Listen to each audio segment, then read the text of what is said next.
Hello, and with me today is American composer and singer Mari Esabel Valverde. Born in 1987, her collective experiences have placed her at the intersection between vocal music, social justice issues, and advocacy, and her own half Indigenous transgender female identity. Based in North Texas, Mari sings in multiple professional ensembles and teaches singing and transgender voice training with Your Lessons Now. She holds degrees with St. Olaf College, the European American Musical Alliance in Paris, France, and the San Francisco Conservatory of Music. Mari, welcome. Thank you so much. Polyphony Voices of New Mexico is singing your work Cantares in its upcoming Awakenings Music of Diversity concerts in both Santa Fe and in Albuquerque. Cantares is based on a poem by the celebrated Spanish poet Federico Garcia Lorca. How did you come to select and set this particular poem? I actually did not select this. This was my first ever choral commission from, I think, 2013. And it was for a high school treble chorus. One of my classmates from St. Olaf named Joseph Kemper, he's actually teaching at Whitman College in Washington State now. So he's a collegiate professor. But at the time, he was a high school professor in Winter Park, Florida. And they commissioned this piece. And he made this, he sent me this text as a suggestion to for me to set. And you were brave enough to set it.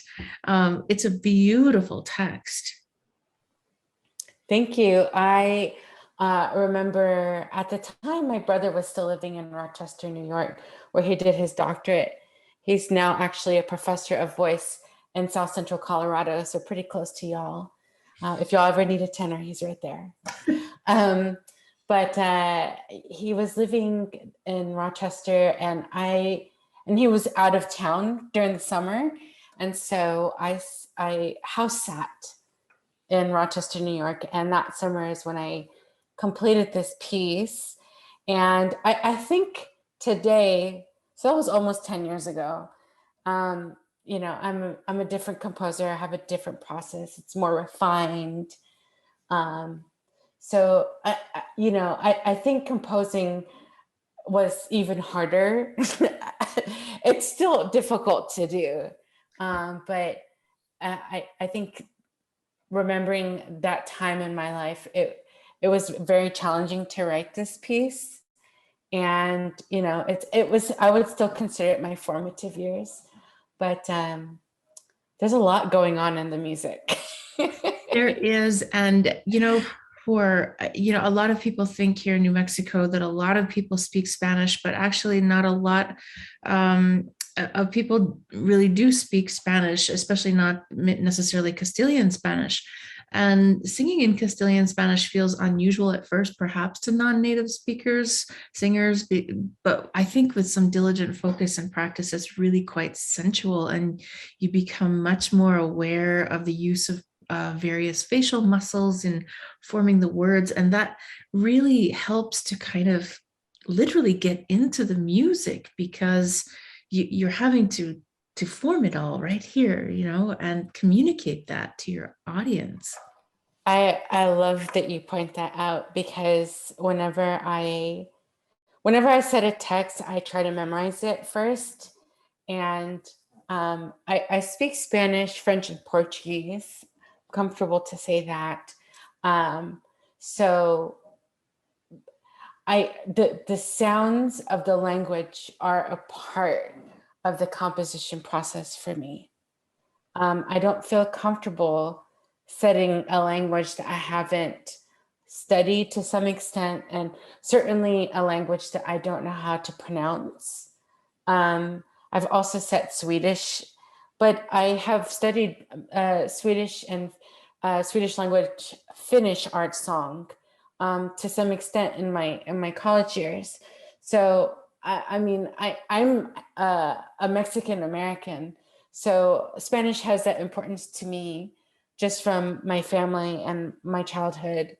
But generally, I'm fascinated by different languages, and that doesn't hold me back from writing music ever.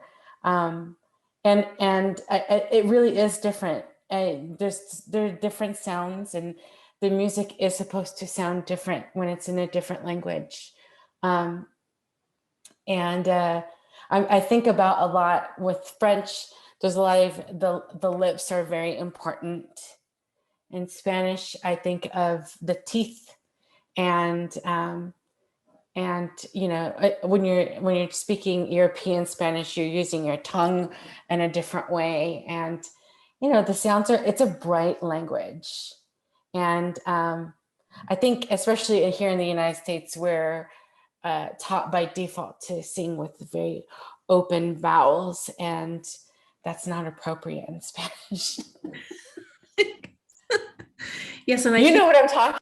I do, and I think that the whole tongue and the placement of the tongue in this particular poem as well is just, it's pervasive. And if you don't practice that, then you're never really going to get your teeth and your tongue into the language, like you said.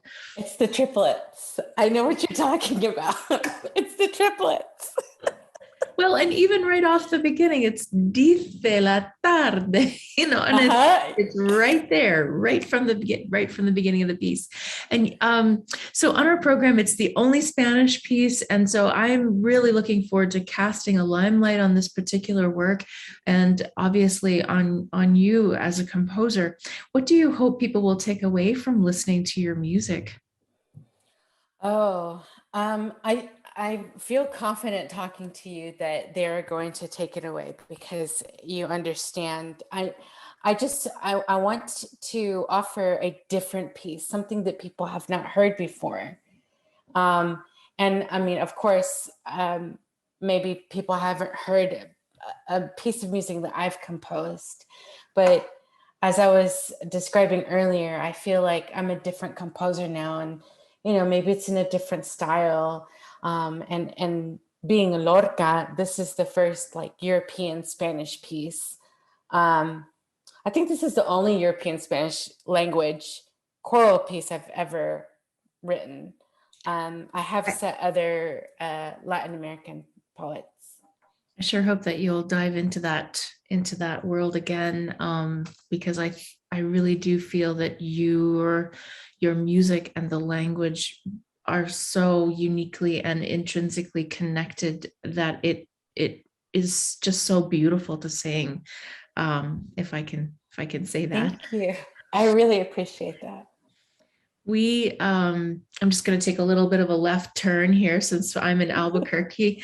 As we have non-binary singers in Polyphony, I wonder if you could tell us a little bit more about the transgender voice training that you offer through Your Lessons Now.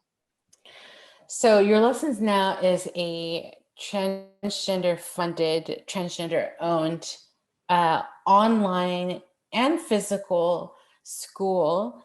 And we primarily serve the trans community, offering music lessons, including voice lessons in multiple genres. And I think flute and harp, I don't teach those instruments, and piano. But also, we also offer speech lessons. So what they call voice feminization, voice masculinization, and androgynous voice, or transgender voice training as an umbrella term. And most of my students for the past, 2 years since the pandemic, because that's when I really, I was not able to do my day job, which was teaching private voice lessons at the high schools here in Texas. I did that for, I would say on and off for about 7 years. Mm-hmm. And then the pandemic happened, and then I was unemployed.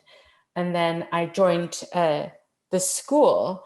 They have a physical school in San Antonio in Texas, and they also have the main school, which is in Vancouver, Washington, in the Portland metropolitan area.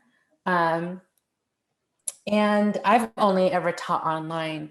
I've had students as far as Sweden and Ukraine. So they are trying to go global. And I do have some Hispanic students that, you know, I teach them to some extent in Spanish. And yeah, I have students all over the United States, and it's super fun, but it is different. I'm teaching mostly voice feminization, but I would say it's a lot less pressure than teaching high school music, because high school music, you know, I had a lot of students that wanted to go on and pursue careers in music. So, you know, it was very repertoire heavy and, you know, forming young minds as they grow into the humans that they're going to be. It's a big responsibility for sure. I loved it, but it was a lot of hard work. It was a hard day job. Mm-hmm. This day job is not as hard for me, but there's a lot of overlap with how I teach music. Meaning, in my first lessons with my students, regardless if they have any vocal experience or not, if they have never sung in a choir, they don't know anything about their voice. I teach them about resonance. I teach them about articulation. I teach them about breathing. I teach them about how the voice works, what the voice looks like, and why different sounds happen, and how to become more aware of those things, you know, as I would with my music students. So that's the fundamental line, but there are specific exercises which I don't feel like I'm exactly at liberty to demonstrate to you, because it is the company's intellectual property. But yeah, I pass on some specific exercises for my students to experiment and learn more about their voice, and hopefully find their voice in terms of where they want to speak at. I use this analogy with my students of a shelf or an apartment building, and basically to emphasize to them that their voice is not a feminine voice or a masculine voice, but that their voice is one large, dynamic, beautiful, nuanced thing.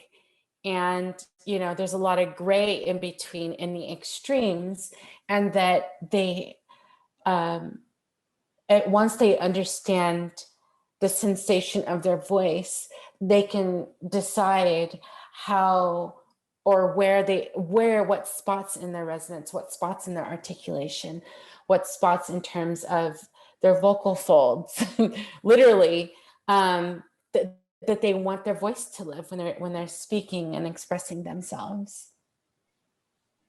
I hope that anyone who might be listening to this conversation sort of drop into our conversation, discover that there is this opportunity out there. I would like to share a really quick anecdote. I was just in Spokane, Washington, for the Northwest ACDA conference that happens every other year. And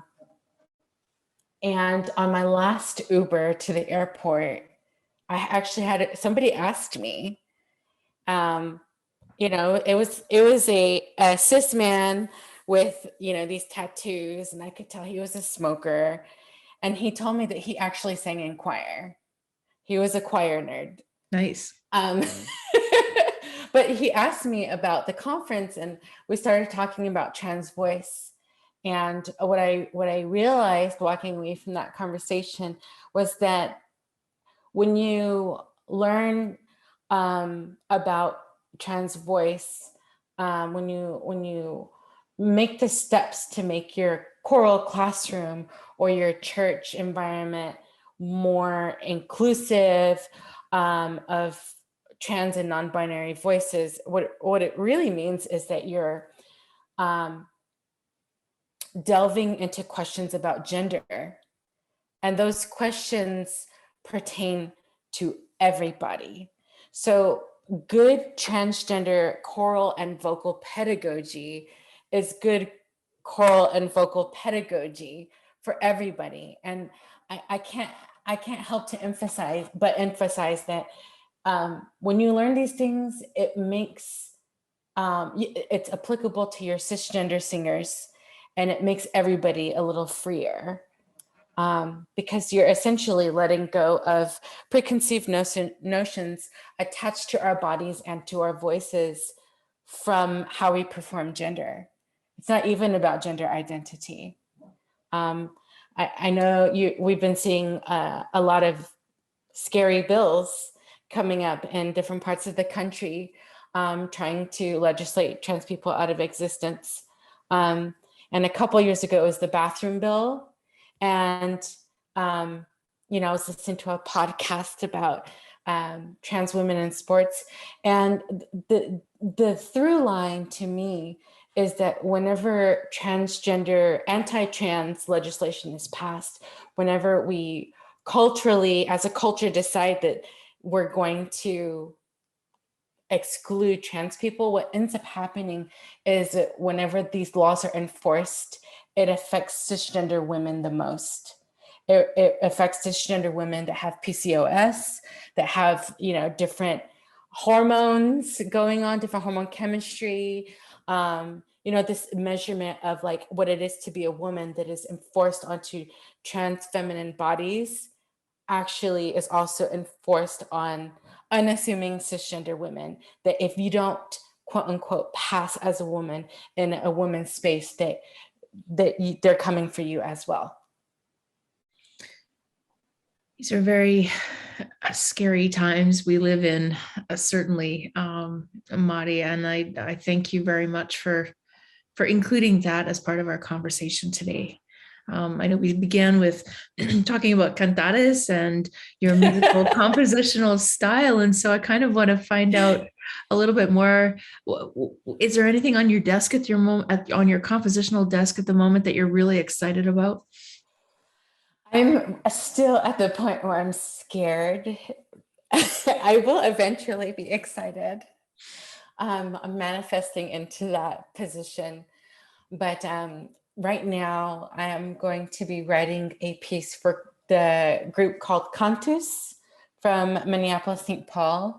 Yes. They're a tenor-based ensemble. Yes. I don't know if they identify strictly as a men's ensemble. But there are specific reasons that people have for identifying their group with a particular gender. I'm not trying to change that. Obviously, they are including me as a composer and have commissioned me, and in the past couple of years have included a lot of composers from marginalized experience. But I'm writing a piece about creation. That was the assignment.